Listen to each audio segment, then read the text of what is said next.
Good afternoon, good afternoon, good afternoon, and everybody on the West Coast. Good morning, good morning, good morning, good morning, and everybody else in between this great, big, beautiful country of ours. You can tell it's Monday frickin' afternoon. Or wherever you're at. Monday afternoon, Monday evening, wherever you are. What a mess. I didn't even get a chance to clean, comb my hair, change my top. Nothing. Running around, trying to get things done. No, what's going on is, I don't know if I told you, I didn't want to say anything, but I'm doing the testing and stuff to see if I qualify for a lung transplant.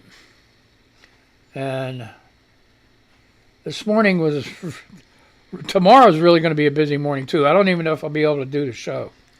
But today anyway was a lot of phone calls and getting things straightened out, figured out, and all that. So that's what I was up to. That made me run behind. And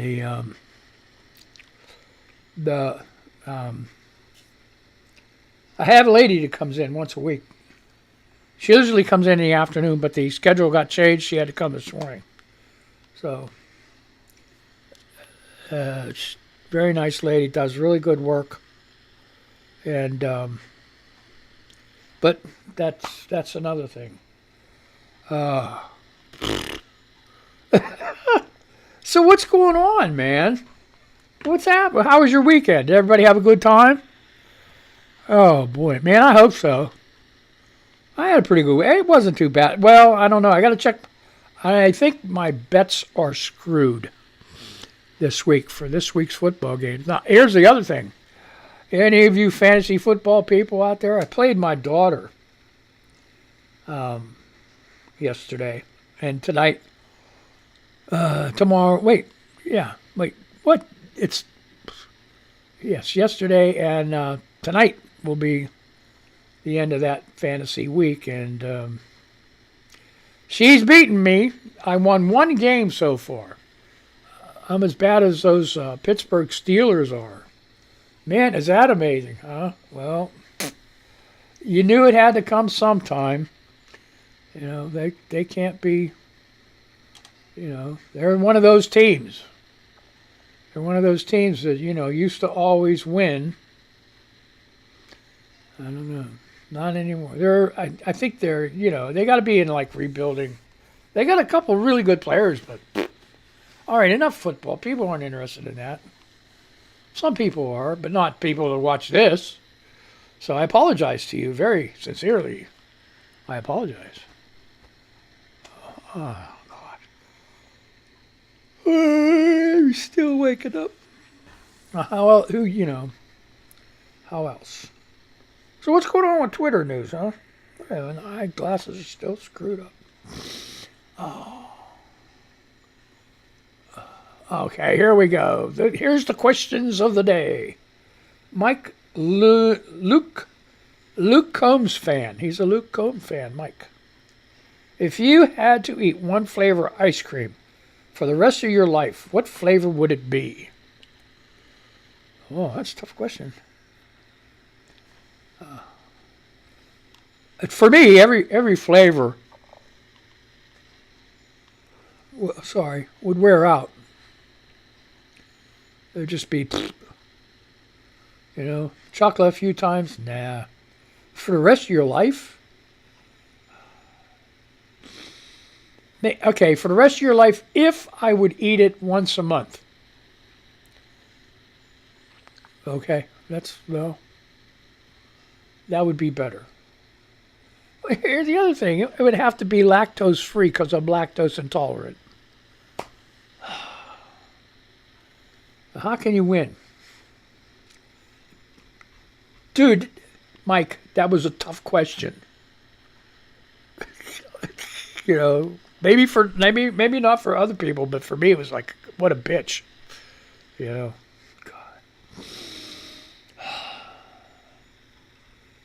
Greatest thing she did before she left. It's the lady that comes in. See, well, I was running so late, man. It was 10 till. And I was just getting down here to sit down. I got to fire all this shit up, and get everything loaded and working. And I got my coffee started. And she finished it for me. So I hope I didn't make her mad, She poisoned my ass. But no, I'm just kidding. Anyway.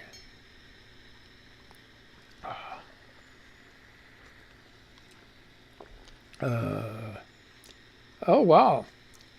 Listen to what's going on here? Okay. Henry Amateur Batten. 13 years ago today, my then fiance, along with 30 of our nearest and dearest, flew to Boston, Massachusetts. It was only a handful of states would allow us to legally marry then. 6 years later, our union would be recognized by the entire nation. Happy anniversary, mi amor. Wow. See how times change. Like, it's crazy, huh?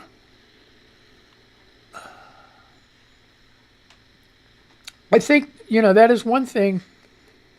Let the government get into all that other shit, but except for private stuff. They do not need to get into any private stuff. Nothing about our bodies. Nothing about our sexual preferences. None of that. As long as it isn't hurting someone else. That's what I raised. You have a freedom of speech as long as it didn't hurt someone else. You know what I mean? Like slanderous statements and things of that nature. You can say whatever you want. But same way, if a person needs to have an abortion, let him have an abortion. It's a little far-fetched, too.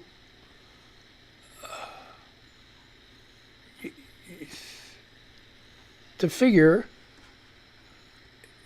and I don't think any person, honestly, I think most women, when they're 4 or 5 months pregnant, they know they're pregnant. I don't know. Some people, they don't know until they're 6 months. I don't know. I can't talk to this. I don't freaking know. I don't know. But that's my thought, right? Maybe I'm wrong. But there are a lot of women that go full term, don't even know they were pregnant. It just,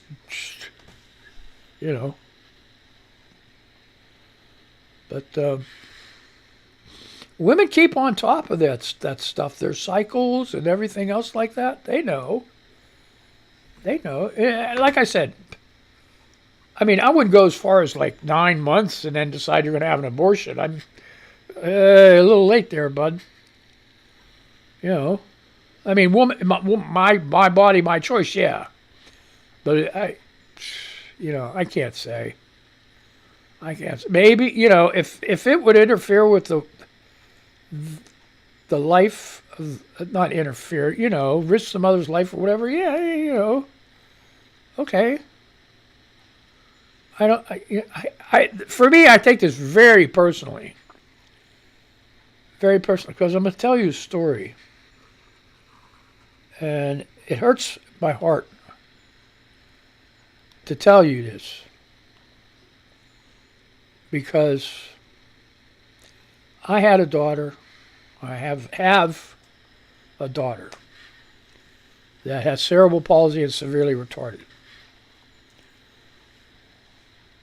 She has been in a facility since she was 11 years old. It took me 11 years to get her in to get her help. And it finally came to the point where I was by myself taking care of her and went to bath her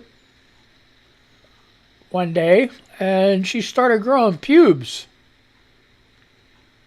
And they kept for me, it felt like, they kept jerking me around for as long as they could to get her the proper help. You know, because I'm a dad, you know, I mean, I'm taking her, you know, to school and things of that nature, but she wasn't getting, you know, near the help that she could be getting. And then finally I called him and said, hey, this, you know, this is it. This is the time. If you're ever going to do anything for her, because, like, she's starting to grow pubic hair and stuff, and then she's going to be a woman. And I can't do that stuff. I'm a guy. I'm like single, you know. No, I can't. No. You know. I can't. And the thing is, well, you got to understand, too, she has the mind of a 9-month-old even today.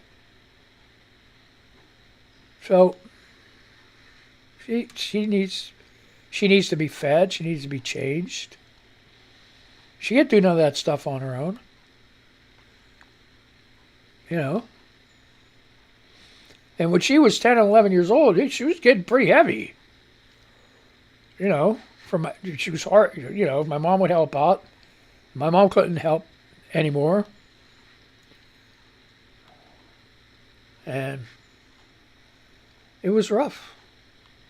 But anyway, back to when she was being born. My wife's opening wasn't big enough. And Tammy got stuck in there, and all the pressure on her brain. Plus, she was a month overdue, because my wife at that time couldn't remember when she got pregnant, so they could only guesstimate back then how far along she was. Now, here's the thing that kills me. A month prior to that, my wife at that time, Tammy Jo is her name, was having really bad pains, labor pains. And she went to the hospital. And I think if they would have induced labor then, or taken Tammy cesarean section then, a month before she was actually born, I think Tammy would have turned out pretty much okay. But anyway, when it came down to, after 20-some hours in hard labor, the doc came down and he said, you got to make a choice if you can. He said, you know, I can't guarantee anything. I could save one and lose the other, or I could lose one and save the other. But you got to tell me which one. And that's a tough question. You know, to either give up the baby or give up your wife. What do you give up?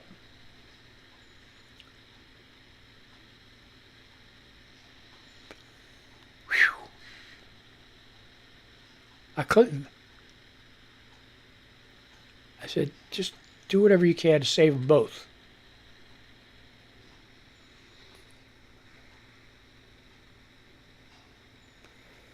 And 2 hours later, he came back down and he said, well, I saved them both, but your daughter's in really bad shape. And he was right. We after all of that ordeal, we had just gotten home, and I just got to lay down, and I got a call that they were rushing my daughter to a facility, the critical care unit for children, babies. And she was there, and she spent almost a month there. And that was almost it. She started making really good progress until she was about, 6 months old. And then what happened? She got the flu or a cold or something and had seizures. Now, her seizures weren't like shaking or anything. her seizures, she completely stops breathing. That was her seizure. And that's what did the rest of the damage. So, when it comes to abortion, I'm wide open. I'm wide open. I mean,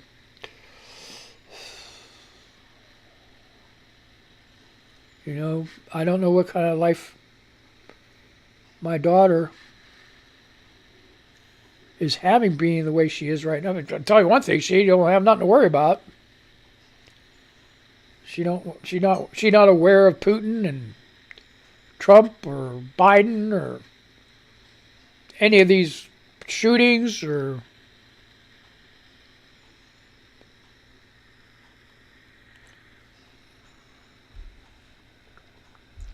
so. At least she doesn't have any of those worries. But like I said, she still needs fed and changed and bathed. And the place she's at is fantastic because they do all kind of activities. They have a swimming pool there. She goes in a swimming pool. She would never get that at home.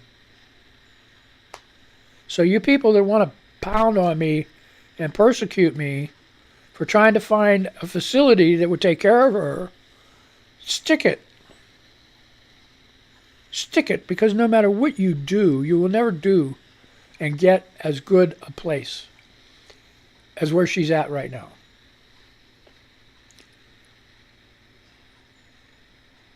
It's a fantastic place. You got to be careful where you send your kids, where you get your kids to go.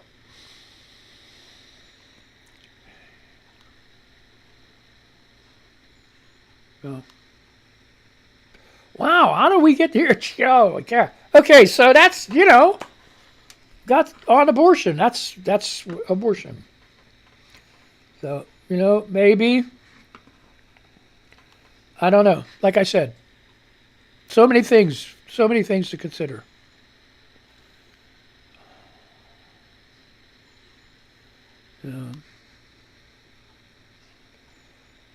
So, I mean, I had to say what I said.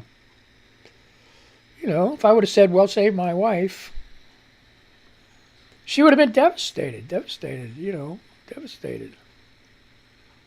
Because she always wanted, that was the one thing she always wanted, a daughter, a little girl. Little girl.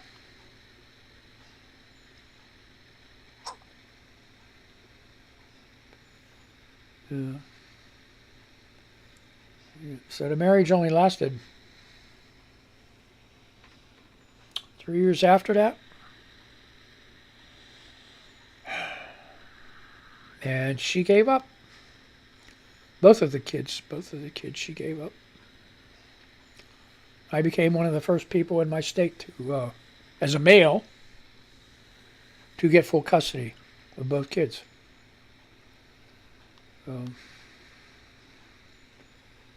My mother helped out, took them while I was still working until my son, and this was only, maybe a year, 9 months or so, until my son started kindergarten and my daughter started going to regular school that had special class. And that was when I had to quit my job, get an apartment, go on welfare, food stamps, that kind of stuff. So, anyway. And then, turns out, my son's hyperactive. He had ADHD. So,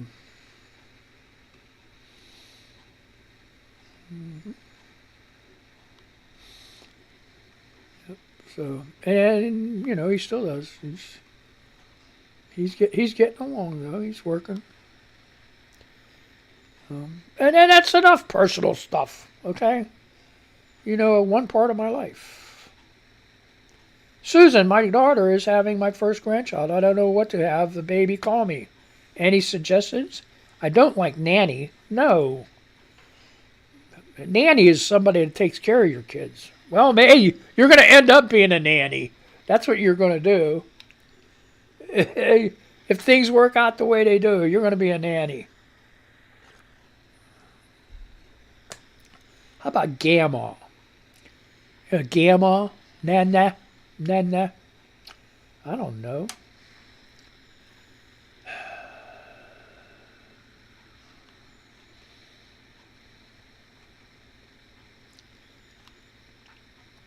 Okay, dads took it to another level with their cleverness, whether they mean it or not. Here are 30 plus of the best texts from dads and children had to deal with. Now, that's from Story Hub. Boy, I'm going to a party. Will you be drinking? No. Will you be doing drugs? No. Will you be having sex? No. Okay, Dad. There, Ashley Fairbanks. That's a good question.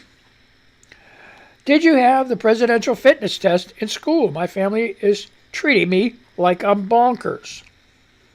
Well, yeah. I guess, yeah, there was a presidential fitness test at one time. Weird, huh? Yeah. Run faster, jump higher, PF flyers. That was a thing I saw yesterday. Oh, boy. Oh, yeah, okay, here you go. Leonard.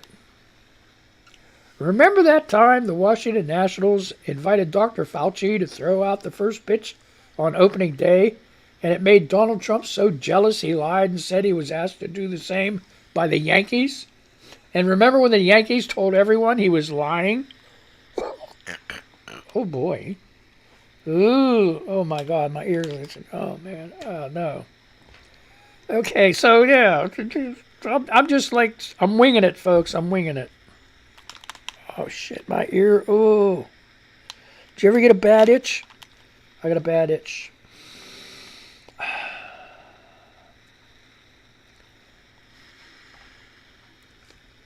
Okay, oh. Here's a headline. Fox News, 2 hours ago. Ukraine Zelensky, to address West at emergency G7 meeting following wave of missile attacks. Top Russian officials say missile... I thought I'm on Do Not Disturb. What the hell? Top Russian officials say missile attacks will continue until Vladimir Putin achieves a complete dismantling of Ukraine. Ukrainian President Volodymyr Zelensky will appeal to Western nations at emergency G7 meeting on Tuesday. Ukraine and Germany called the meeting following a wave of devastating missile attacks on Kiev, Lviv, and more than other major cities. What's going on here?